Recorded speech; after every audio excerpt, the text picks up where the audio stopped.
आपके समक्ष इतिहास की ओर ले जाऊंगा। 500 वर्षों का इतिहास हमारा, जिसमें राम मंदिर के संघर्ष के बारे में आपको यथासंभव बात 1528 ईस्वी की है। 16वीं सदी में 1528 ईस्वी में एक बहुत ही भयंकर हादसा हो गया हमारे भविष्य में। राम मंदिर, अयोध्या वाले राम मंदिर में, हमारे अयोध्या का जो श्री राम जी का मंदिर है, उस पर जो भव्य राम मंदिर था, उस पर बाबर जो आतताई था, आक्रमण करता था, उसने मंदिर पर आक्रमण किया। इतना ही नहीं, आक्रमण करने के पश्चात उसने मंदिर को नष्ट किया। इस कहानी को अगर ध्यान से सुनेंगे तो बड़ा आनंद आए। और आपको ये जानना भी जरूरी है कि हमारा इतिहास क्या है, इस मंदिर का इतिहास क्या है। खास करके मैं गुजारिश करता हूँ युवाओं से और बच्चों से, आप लोगों को जानना ये बहुत जरूरी है कि हमारे राम मंदिर का ये जो इतिहास है वो क्या है। वैसे तो गूगल गुरु आपको सब कुछ बता देता है, लेकिन इस तरह का समागम जब कभी देखने को मिलता है, यहाँ पर अगर आपको ये चीजें मिल जाती है तो वो समझ से सुहाना हो जाता है। लेकिन गूगल पे हम बाकी कई चीजें सर्च करेंगे, लेकिन जो हमारे काम आने वाली चीजें हैं उसकी ओर हमारा ध्यान बहुत कम जाता है। तो आज का ये दिन हमारा ये जानना बहुत जरूरी है। ये दिन कभी सार्थक होगा अगर हम उन सभी लोगों के बारे में जानेंगे जिन्होंने बलिदान दिया है। आज का दिन तब आया है क्योंकि किसी की अनेकों लाखों लाशें गिरी है इस राम मंदिर के निर्माण के पीछे, इसलिए इस इतिहास का जानना नितांत आवश्यक है। इसलिए मेरा आंतरिक से आग्रह रहेगा कि इससे ध्यान से सुने और इसे समझने की कोशिश करें। तो जब बाबर ने आक्रमण कर दिया तो मंदिर को पूरी तरह से नष्ट कर दिया, ध्वनिवेश कर दिया। इतना ही नहीं, उसके पश्चात वहां पर उस जगह पर मस्जिद का निर्माण कर दिया गया जिसका नाम रखा गया बाबरी मस्जिद। और उसके पश्चात भारत के अनेक हिंदू समर्थकों ने, हिंदू राजाओं ने, धर्मगुरुओं ने और साधु संतों ने अनेक बार प्रयास किए, लेकिन सफलता प्राप्त नहीं हुई। उसके पश्चात आजादी के पश्चात 22-23 दिसंबर 1949 की रात की बात है, उस मस्जिद के अंदर हिंदू समर्थकों ने राम और सीता की मूर्तियां स्थापित कर दी। और 1950 में राज्य ने, उत्तर प्रदेश में पड़ता है, तो आपके जीवन पर्यंत की जानकारी आपके ध्यान में रहेगी। 1950 में राज्य ने उस मस्जिद का नियंत्रण अपने पास ले लिया। 49 में क्या हुआ, हिंदू समर्थकों ने वहां पर राम और सीता नियंत्रण में नहीं आया, राज्य सरकार ने लिया। और राज्य सरकार ने नियंत्रण लिया, हिंदुओं को पूजा करने की अनुमति उसमें दे दी। भाई तो क्या कर सकते हैं, उसमें पूजा करने जा सकते हैं। अब क्या हुआ, 1980 का दशक आया, उसमें हिंदू समर्थकों ने और विश्व हिंदू परिषद ने यह ठान लिया कि अब कोई आंदोलन करना है, ऐसे काम करने वाले नहीं, हमने हिंदुओं के लिए इस जमीन को पुनः प्राप्त करना है। उसके लिए बहुत बड़ा आंदोलन करने की आवश्यकता है। और हिंदू धर्म समर्थकों और विश्व हिंदू परिषद ने मिल करके आंदोलन चलाया, जिसमें क्या कर दिया उसने, उन दोनों प्रकार की संस्थाओं ने पैसे इकट्ठा करना शुरू कर दिए पूरे भारतवर्ष से, राम भक्तों से, ताकि आगे राम मंदिर के निर्माण के लिए वो काम आ सके। साथ ही ईंटों को इकट्ठा करना शुरू कर दिया, जिसमें जय श्री राम लिखा होता था। इस तरह की प्रक्रियाएं चलती रही। और इसका परिणाम क्या हुआ, परिणाम ये हुआ कि भाई सरकार ने औपचारिक रूप से विश्व हिंदू परिषद के नेता श्री अशोक सिंघल को मंदिर का शिलान्यास करने की अनुमति दी। शोर कुछ ज्यादा आ रहा है इस तरफ से, अगर आप ध्यान से सुनेंगे तो मेरा ये आपसे गुजारिश रहेगी, जहां तो नहीं हो सकता, लेकिन ये रामचंद्र जी के मंदिर की कहानी है और जिसने सुननी है उसको तो सुने दिया जाए, क्योंकि कई काम आने वाले हैं। हमारा इतिहास हम सबको मालूम होना चाहिए अगर हम हिंदू है तो क्या हो गया, विश्व हिंदू परिषद नेता श्री अशोक सिंघल को मंदिर का शिलान्यास करने की अनुमति दे दी गई और 9 नवंबर को मंदिर निर्माण की आधारशिला रख दी। और उसके पश्चात परिषद ने और हिंदू धर्म समर्थकों ने विवादित मस्जिद से सटी जमीन पर मंदिर की नींव भी रख दी।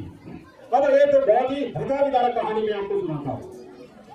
2 सगे भाइयों की कोठारी बंधुओं ने बहुत बड़ा बलिदान दिया है। बात है 1990 की। 1990 में कोलकाता के 2 भाई राम कोठारी और शरद कोठारी, अभी बच्चे ही थे, एक की उम्र 22 वर्ष, एक की उम्र 30 वर्ष।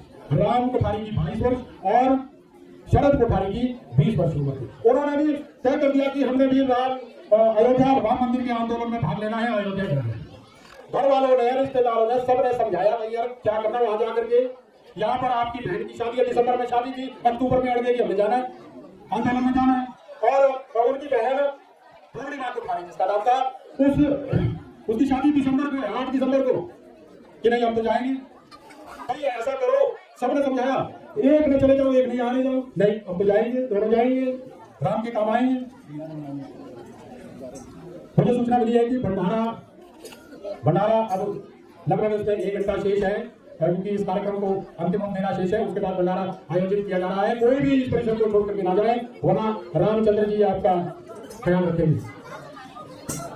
तो कोठारी बंधुओं की मैं स्टोरी सुना रहा था शायद, तो कोठारी बंधु अड़ गए कि मैं हमने जाना है, राम मंदिर के निर्माण के लिए जो आंदोलन हो रहा है उसमें हमें भाग लेना है। सबने सबके समझाने के बावजूद भी वो नहीं हो रही, बहन की शादी हो, उसकी शादी हो, लेकिन हम जाएंगे, अगर समय रहा तो हम वापस आ सकते हैं। और वो जिद कर बैठे और वो अंततः उनकी बात माननी पड़ी और वो चलेंगे अयोध्या में जाकर के वो वहां पर दाल चावल खाने नहीं गए, उन्होंने आंदोलन में बढ़ चढ़ करके भाग लिया और 30 अक्टूबर को उन्होंने सबसे पहले गुंडों पर चढ़ करके वहां पर भगवा फहरा दिया। दोनों भाइयों ने पहले छोटा नहीं चला, फिर बड़ा भाई चढ़ गया, भगवा फहरा दिया और उस विवादित स्थल पर, उस विवादित ढांचे पर उन्होंने भगवा फहरा दिया। सियावर रामचंद्र की भगवा फहरा दिया। तो उसके बाद प्रतिक्रिया तो होनी थी सरकार को, फिर मिला गई कि भाई हमारे इसका इस तरह का अनुशासन नहीं करेंगे, और उस आंदोलन को रोकने के लिए आंदोलन द्रुत गति से चलता रहा, निर्बाध गति से चलता रहा। उसके पश्चात भी 30 अक्टूबर की बात कहीं ना रहेगी, 30 अक्टूबर के बाद 2 नवंबर को, 3 दिन बाद 2 नवंबर को दिगंबर अखाड़े से जो वो आंदोलनकारी थे वो जा रहे थे, हनुमानगढ़ी की ओर जा रहे थे। दिगंबर अखाड़े से हनुमानगढ़ी की ओर जाते वक्त बीच में पड़ती है लाल कोठी नाम की जगह पड़ती है, उस लाल कोठी नामक जगह पर गोलीकांड हो गया, भयंकर गोलीकांड हो गया और दोनों बंधुओं को वहां पर हत्या कर दी। कोठारी बंधु वहां पर दोनों बच्चे मार दिए गए। और देखो कितना बड़ा, और उधर 1 महीने के पश्चात वहां पर शादी उनकी बहन की है और उधर दोनों भाई राम जी को पूजा हो गई। बोलो सियावर रामचंद्र की। उसके बाद देखो आज उसकी उनकी जो बहन है पूर्णिमा कोठारी, उसकी स्टेटमेंट देखिए, उसका जिक्र देखिए, उसका फैसला देखिए। वो कहती है कि आज का ये जो भव्य राम मंदिर का निर्माण है वो मेरे भाइयों, दोनों भाइयों के लिए सच्ची श्रद्धांजलि है। उस बहन का भी जिक्र देख रहे हैं, लाइफ है जिसने अपने दोनों भाइयों को खोया और सभी परिवारजनों का उसमें भरसक योगदान रहा। हेलो, 6 दिसंबर की ओर ले जाऊंगा, मैं थोड़ा शॉर्ट कर देता हूँ स्टोरी को। 6 दिसंबर 1992 को विश्व हिंदू परिषद और अन्य हिंदू समर्थकों ने 1.5 लाख स्पॉन्सरों को शामिल करते हुए रैली का आयोजन किया, जिसे हम कार सेवकों के नाम से जानते हैं। रैली हिंसक हो गई, मारने पर उतारू हो गई।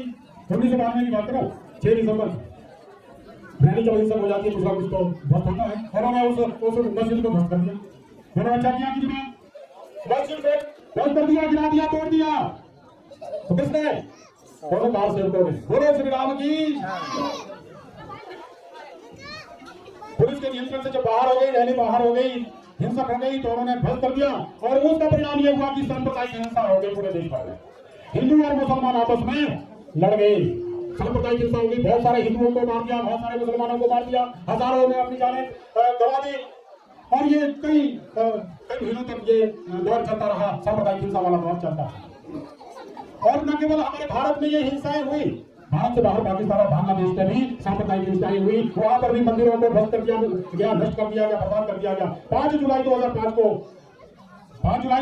को मस्जिद के स्थान पर जो आतंकियों ने उस मंदिर का निर्माण किया था, जो हमारे को राज्य सरकार ने दिया था, स्थान दिया था, वहां पर टेम्परेरी हमने एक मंदिर बना दिया, अस्थायी तौर पर एक मंदिर बनाया था। उस मंदिर पर आतंकवादियों का हमला हो गया, 5 आतंकवादियों ने हमला कर दिया। 5 जुलाई 2005 को 5 आतंकवादियों ने, 5 आतंकवादियों ने, हम यहाँ मतलब जाता है, 5 जुलाई 2005 को 5 आतंकवादियों ने हमला कर दिया, जिसमें पांचों के पांचों भाग गए सीआरपीएफ के जवानों द्वारा। भले ही उसमें हमारे सीआरपीएफ के 3 जवान और एक सिविलियन, एक हमारा जो नागरिक है वो मारे गए, कमाए, लेकिन और 5 आतंकवादियों को मार गिराया। होता ये कहते हैं कि जितना बड़ा संघर्ष होगा जीत उतनी ही बड़ी होगी। ठीक है, दिनेश जी इस बात को जरूर जानते हैं कि जितना बड़ा संघर्ष होगा मजा उतना अधिक आएगा। जिस तरह का संघर्ष यहाँ पर किया हमने इस शॉर्ट इंटरवल में, उतना ही आनंद हमारे को भी आ रहा है। इससे ज्यादा अगर हमारे को समय मिलता, ज्यादा संघर्ष होता तो शायद और अधिक आनंद होता। तो जितना कुछ भी है राम की कृपा है, राम की वजह से है। तो बहुत कुछ कहा हिंदुओं ने, बहुत कुछ बलिदान हुए। और इसे आगे की कहानी में आपको बताता हूँ। भारतीय पुरातत्व सर्वेक्षण विभाग द्वारा 1978 और 2003 में 2 बार सर्वेक्षण किया गया। जमीन के नीचे खुदाई करके जो निकाला गया, अवशेष निकाले गए, उसकी जांच की गई और उस जांच की रिपोर्ट आ गई। और न्यायालय में केस तो चल ही रहा था, न्यायालय में केस चल रहा था। और उन साक्ष्यों के आधार पर 2019 में सभी प्रकार के साक्ष्यों एवं दोनों पक्षों की दलीलों को मद्देनजर रखते हुए सर्वोच्च न्यायालय ने फैसला दिया, जो हिंदुओं के पक्ष में दिया, जिसमें विवादित जमीन पर राम मंदिर का निर्माण करने की अनुमति दे दी गई और भारत सरकार द्वारा गठित ट्रस्ट को उसका जिम्मा सौंप दिया गया। और ट्रस्ट का नाम रखा गया श्री राम जन्मभूमि तीर्थ क्षेत्र। इस ट्रस्ट का नाम रखा गया और 5 फरवरी 2020 को संसद में घोषणा की गई कि भारत सरकार ने मंदिर निर्माण योजना स्वीकृत कर ली है। और 2 दिन पश्चात 7 फरवरी 2020 को अयोध्या से दूर धमकीपुरा गांव में मुस्लिम समुदाय को 22 नई मस्जिदें बनाने के लिए सरकार द्वारा 5 एकड़ जमीन दे दी गई। मंदिर आज आपके सामने बंद करते हैं। बोलो श्री रामचंद्र की, सियावर रामचंद्र की। तो ये इतना बड़ा संघर्ष एक पेज में आ नहीं सकता। मैंने शॉर्टेस्ट करने की आपके लिए यहाँ पर, तो आपकी सुविधा को देखते हुए, क्योंकि कई को इंटरेस्ट नहीं भी होता, तो क्या करें, हमें तो सिर्फ मनोरंजन करना है।